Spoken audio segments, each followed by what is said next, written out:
Hello everyone and welcome to the 60X Business Show. My name is Kitumaini and together with my guests we'll have different conversations about business, entrepreneurship and life. This is the show you've been waiting for. Stay tuned.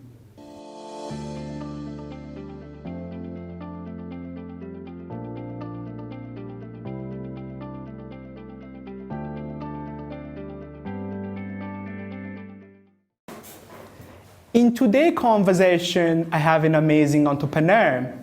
He's the CEO and founder of G-Step Tours Limited, which is a tour company here in Rwanda. He has other businesses that he will tell us about during the conversation.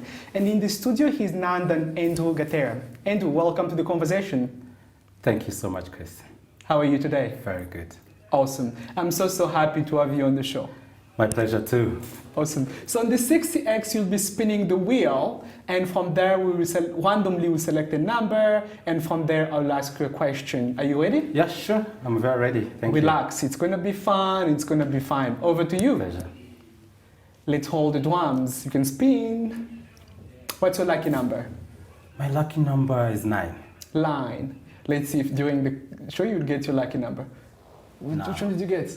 It's between 10 and 11. Can you spin again, please? Oh, sure. You don't want to do a long spin? I wanted to... Very close to your lucky number. You got 8. Yes. Wonderful. Yeah. Andrew got number 8. Andrew, can you tell me more who is Andrew growing up as a kid? What were your dreams and passion?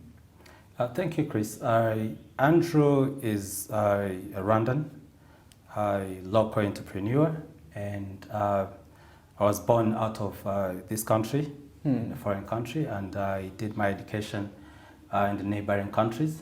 And later on, I went to pursue my bachelor's and my master's in China, where I lived for about 7 years until I returned back to pursue my dreams back home.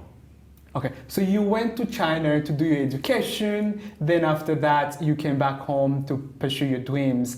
Can you tell me about how was your experience studying and living abroad, and what drove your decision to come back home? You see, living abroad is everyone's dream. But once you stay there, once you live there, you get to experience life there, and you come back and you assess the situation that is in your own country.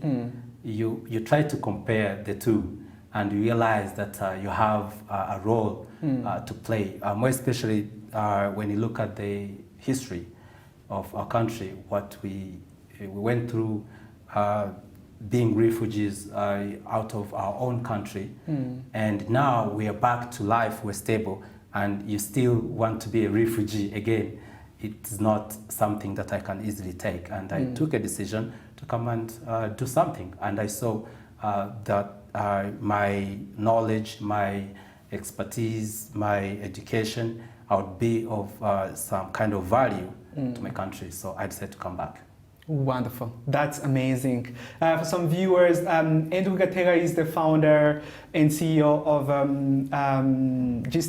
G-Step Tours, and it's a tour company in Rwanda. And talking about tour company, especially tourism and hospitality sector, this pandemic is changing the way entrepreneurs and business owners run their businesses. You personally, what are you seeing as learnings and opportunities from this pandemic? Well, I can't say that there are opportunities right now, but I can't say they're not there. And actually, it only takes a serial entrepreneur to see the real opportunities right now.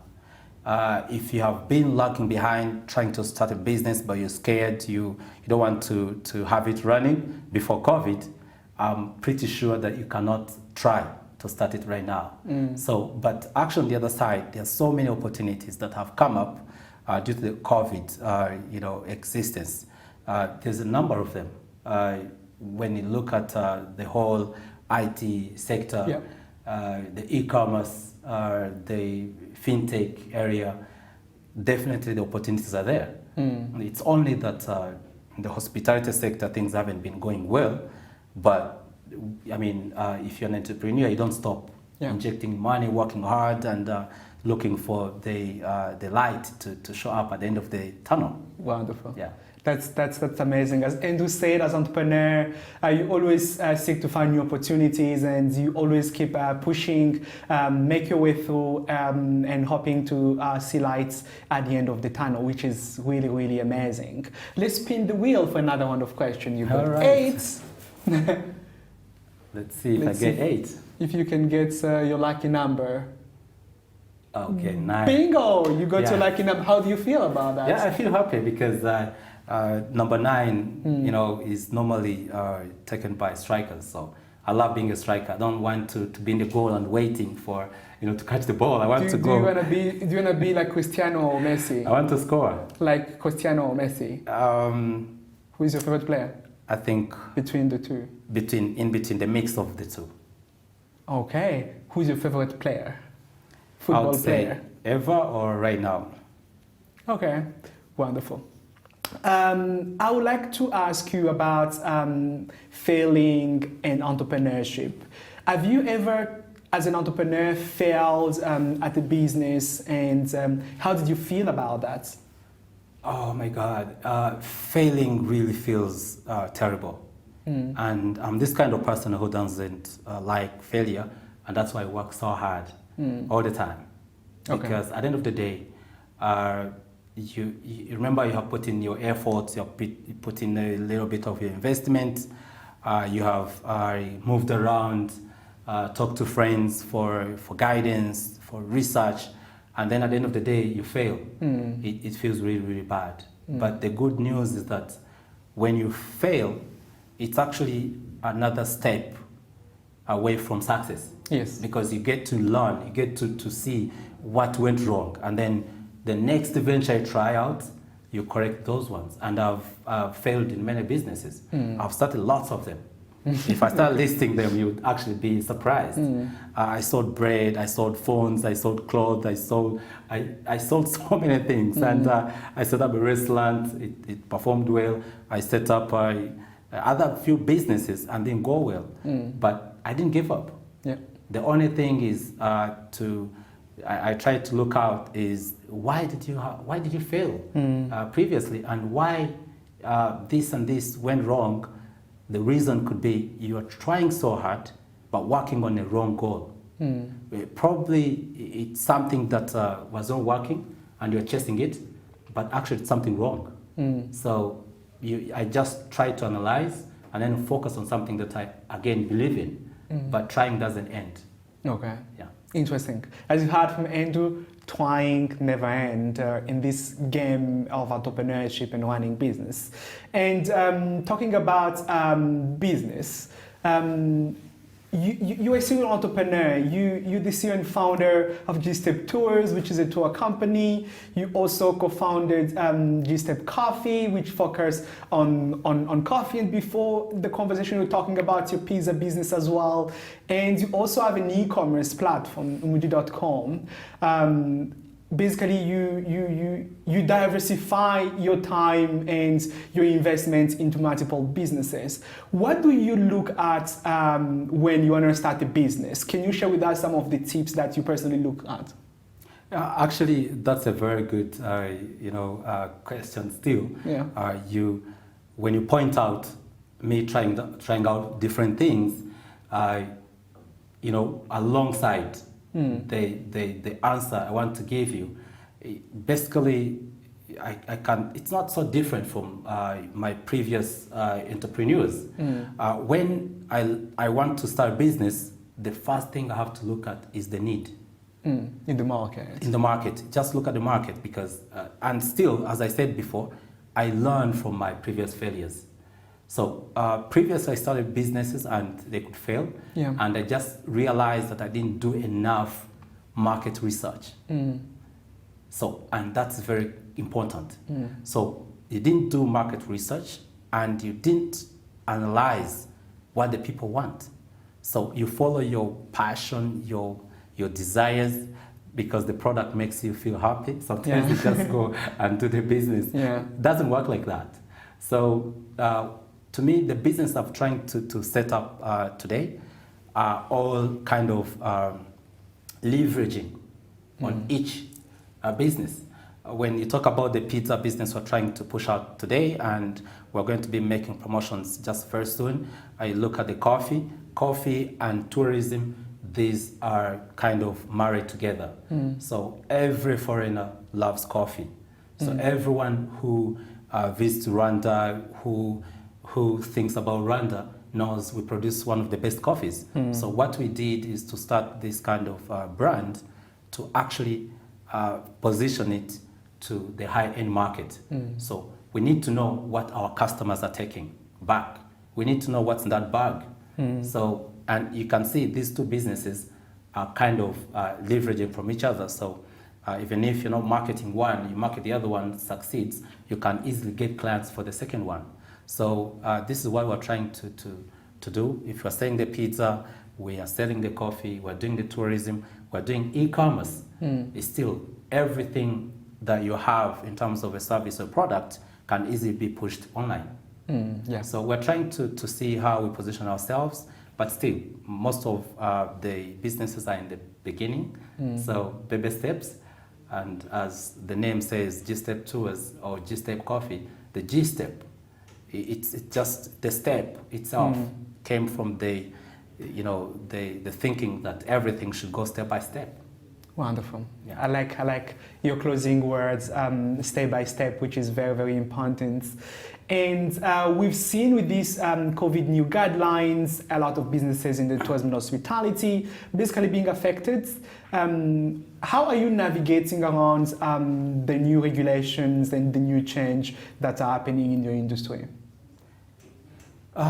We are trying to just hang in there because as an entrepreneur, you cannot resist whatever faces you. Or the only thing you do is to basically absorb. Being an entrepreneur, you have to be a shock absorber. Yeah. So, every kind of hump, you need to have the capacity to absorb the shock. So what we're trying to do right now is to diversify. When we're talking about selling the pizza, if we went to a total lockdown, for example, people are still not going to starve. People are going to eat. Yeah. And the pizza lovers, we still make an order. Yeah. So instead of going to bed, just like previously, when no tourist was landing in the country, and I went back in the house almost 9 months, just staying at home doing nothing. This time I cannot. I think I'll go in the kitchen and start trying to burn the pizzas. Yes. So, yeah. So this is very important, and I think the way forward would be very easy. Navigating this period is just temporary. You just need to position yourself, and if you're not making money here, where else can you make the money? And try to basically use your finances well, and so that you don't close the business. And you try to navigate alongside those angles, and if you have capacity, look for maybe external investors. We are trying to get there too. So, but yeah, the future is bright. We just need to hang in there, and it works out as long as we are confident. Wonderful. Yeah. Keep having the same confidence, which is very, very, very important in business. I'm going to shift the gears from the tourism business to their e-commerce business. You've been running Muji.com for quite some times now. What do you think about the purchasing power of Rwandan when it comes to e-commerce? When it comes to e-commerce in Rwanda, the opportunities are there. But when you look at the purchasing capacity and the people being involved in purchasing online, it's not yet there. So we're still at the takeoff stage because it still just came up. Actually, we need to understand until COVID hit us, most people, I think that more than 50% were not so much aware of online transactions. Until COVID hit us, and then we cannot expect it to just shoot like this.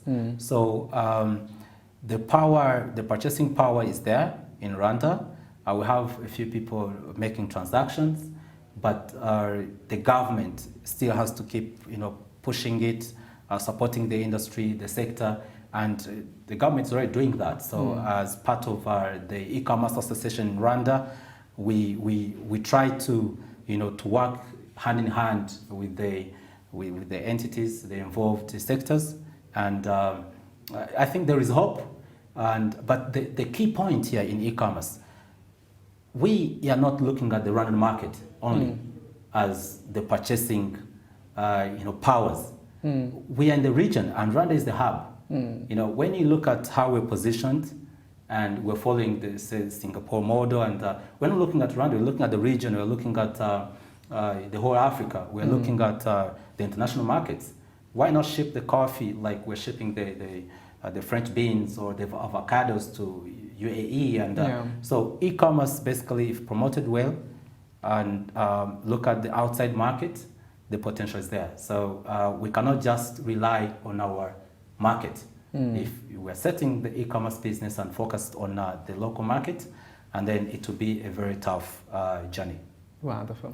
As you heard from Andrew, there are a lot of potential, and we've seen the traction during the pandemic. People start adopting some of the e-commerce transactions, and there is more happening in the future because there is infrastructure. There's a lot of efforts that are being put in place, and the goal is to produce locally and grow globally and internationally, and looking at different commodity, looking at different products. There is a lot of opportunities and to scale and to grow in that sector. So let's spin the wheel from another round of questions. You got 8, you got 9. What's you gonna get next? Let's see if I can get 11. Try. Let's hold the drum. 11, please come. 7. Sorry, you got 7, 8, and 9 so far. Not bad, yeah. Wonderful. Can you tell me, you've been in the market for quite some time now. What do you think has contributed to your success? Actually, I think number one should be the government policies. Yes, I mean, the policies, the stability of this country. The easy doing business in Rwanda. Yes, doing business in Rwanda is just like a click. My first company, I opened it online when I was away, and it didn't succeed though, but I still went on for the next ones, pretty easy. So the policies, the government policies, definitely number one. And then number two, definitely hard work. Okay. Hard work. And then number 3 could be yourself, be honest. Do what you say. This is very important. The problem is that we have with many people, you want to sell the pizza, for example, and when the sales start coming, you start playing around with the quality. Yeah. So you're using this number of grams of beef or chicken, and you start playing around, you start reducing. I mean, you need to be honest in the business, you need to be consistent also. So what you try to do, just keep in that line, be consistent, deliver, mean what you say. Wonderful. So, and these things, I think, have contributed to our success ever since we started business. We've been consistent, building, step by step. We are not yet there. We're still learning the industry. We're still learning so much, but I think we have been consistent. So this has been key, and the government policies have been friendly to us, and all this has been amazing, and we have high hopes to actually shoot higher. Wonderful. Yeah. Wonderful. Those are like important ways and learnings. The easy doing business in Rwanda, because the market and the infrastructure in place enable any entrepreneur to easily start. All the information are there through RDB. Very, very supportive team around that. And who said hard work. Don't sleep on your numbers. Get out there, convince your customers. Things may be tougher in Jan, but you keep going through in Feb toward December. So hard work pays off, and last what he said, do what you say, be consistent. And it's very, very important when you serve your customers, especially in this century. You need to keep your words. You need to deliver what you say, because if you don't do that, there are a lot of alternatives that customers can choose from. And if you want to continue being on top in the game, on top in the market, you need to deliver what you say to your customers, always be in touch with them, and also you involve them in the process. Thanks a lot for all those insights. And my follow-up question will be, you lead a team of diverse people. How would you define leadership? I think leadership is living by example. It's just as simple as that. It's not pulling people, fighting with them, and it's very hard to lead people. It's very difficult, very difficult. There is no formula to me that you need to follow to lead the people, because human beings are very smart. Yeah. And sometimes they're smarter than you. You're the leader. And the only thing that actually you can do is to live by example. And they easily follow. So I think, to me, it's just as simple as that. And on that note, I'm not adding anything. If you want to be a good leader, according to Andrew, you need to lead by examples. And that's what I hope he does with his team, correct? That's what you do, you lead by example, right? I try my best, always. And of course, I'm not 100% perfect, but you just need to know the basics. And once you know the basics, you realize what you do wrong, you just go and correct it. But when you don't realize that actually you made a mistake, then you can never find the right direction. So you talk about something important, like realize that you made a mistake. It's very, very important for leaders knowing, okay, these are my limitations. I made an error. Asking for feedback to the team they want, because a feedback help us to grow. Feedback help us to improve, and also lead by example. And by that, I would like to know, as an entrepreneur, how do you feel being an entrepreneur and your own boss? Actually, it feels good. Okay. Initially, before I came back, I was employed and I was getting a good salary. But at the end of the day,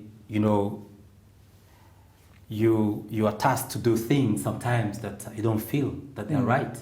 So, and being an entrepreneur, basically, you cannot, it's not something that you're going to pick from a tree, from somewhere. You have to have that character in you. Yeah. So, and once you have that character, nobody will scare you with any amount of money or anything. So, because the zeal inside you will still burn, keep burning you, pushing you to do something. So, because when you have your own ideas and you feel that you want to implement them, even though someone hires you to help to implement, sometimes they may be different from what you think. So being an entrepreneur gives you that feeling, that independence to execute what you feel. So to me, it's very important. But then it's not just an easy journey. Being an entrepreneur, as I said, you need to be a shock absorber. You're gonna hit the humps sometimes, and you have to keep in there. You need to have that courage. It's not a highway. So there are so many shortcuts there. So, and you just need to know how to navigate the routes. It's not just on the highway and everything is smooth. You have the investment, and it's not like that. So sometimes you have an investment, but you can still fail when you're an entrepreneur. So you just need to know what you want and where you want to go, your goals, and all of this. When you're an entrepreneur at the top, you're leading. So it doesn't matter whether it's a failure or anything. At the end of the day, it makes you feel good because you are in control of what you're trying to achieve. Wonderful. Yeah. I like it. Let's spin the wheel for another round of questions. You got 7, 8, 9. What's your next lucky number? I like the way your numbers are. You got 10. Man, you got 7, 8, 9, 10. Wonderful. I would like to know, during this pandemic, a lot of businesses are facing challenges. Yes. I guess yours included. What are the challenges that you're currently facing in your business and how are you navigating around them? In this period, there's quite a number of challenges. Number one, just like everyone, will keep complaining about finances. Why? Cash is like oxygen to any business. Once there is no cash, then you can easily collapse. So this is the main challenge right now. And the main reason is that cash flow that keeps coming all the time when you're doing business keeps your expenses, at bay. So what happens when there's no cash coming in and you have expenses? It's trouble. So this has been a very big challenge. Number two, the challenges are, human resource. So sometimes you need to hire talent within your means you cannot afford. So this is another challenge in this period. And then, of course, the working hours are not friendly to most of the businesses right now. And being in the hospitality and tourism sector, it's a very big, tough time right now. But as I said previously, we just have to know how to drive around that circle. Being an entrepreneur, that's the only thing we can do, and just keep alive. That's the main important thing. Wonderful. And talking about tourism and hospitality, what do you think is the future of the tourism and hospitality industry? The future is bright. To me, when I meet people trying to complain, and I'm just wondering why you complain. This is a situation not only assigned to you. It is a national issue. It is a global issue. So it's not an individual issue. So this is something that we all have in common. The only thing is just to make strategies. And this is the best time we have to make preparations, make plans, do whatever you could not do during the time you're busy before. So, and this is the time to put everything in line.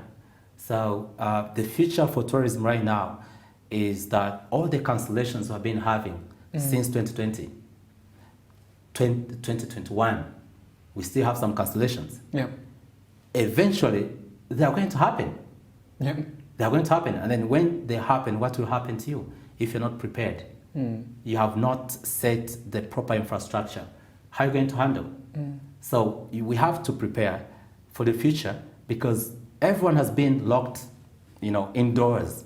So when everything comes back to normal, trust me, everyone's, what they think in their mind is, what can I do? Where can I go? They just want to feel free. They want to fly. They want to breathe fresh air. They want to explore. At the end of the day, they've been locked for 2 years, for 3 years. So basically staying home will mean nothing to them. They want to see the world before something else happens. So I think the opportunity is there. The future is bright. And we just need to keep that hope, keep planning, work hard, promoting. Promoting. This can't stop. The future is bright. Wonderful. As you heard from Andrew, if you're in the tourism and hospitality sector, no matter the pandemic, the future is still bright, right? And you need to keep your head up and continue hoping, because challenge is going to be there. There's going to be a lot of cancellation happening, but you don't need to give up, okay? You need to re-strategize. You need to promote your business. You need to continue being visible out there, because there is always lights, as you said from the beginning, at the end of the tunnel. Andrew, let me wrap up this conversation with my last question. For fellow entrepreneurs watching now and maybe aspiring entrepreneurs, what are 3 top advice you can give to them? The best advice to them is to let go. The fear, to get started, to wait, that I'm going to start tomorrow when I get the money. That time will never come. If you believe in your idea, and you have done proper survey, research, consult your friends. The problem we have with our young people is they have an idea and they fear to share with their friends. They think, oh, they're going to steal my idea. That is totally wrong.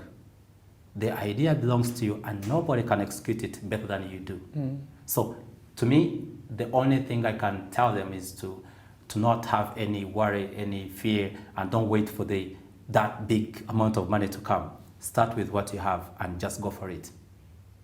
So that is, they should not wait, they should not give up, they should just start straight away.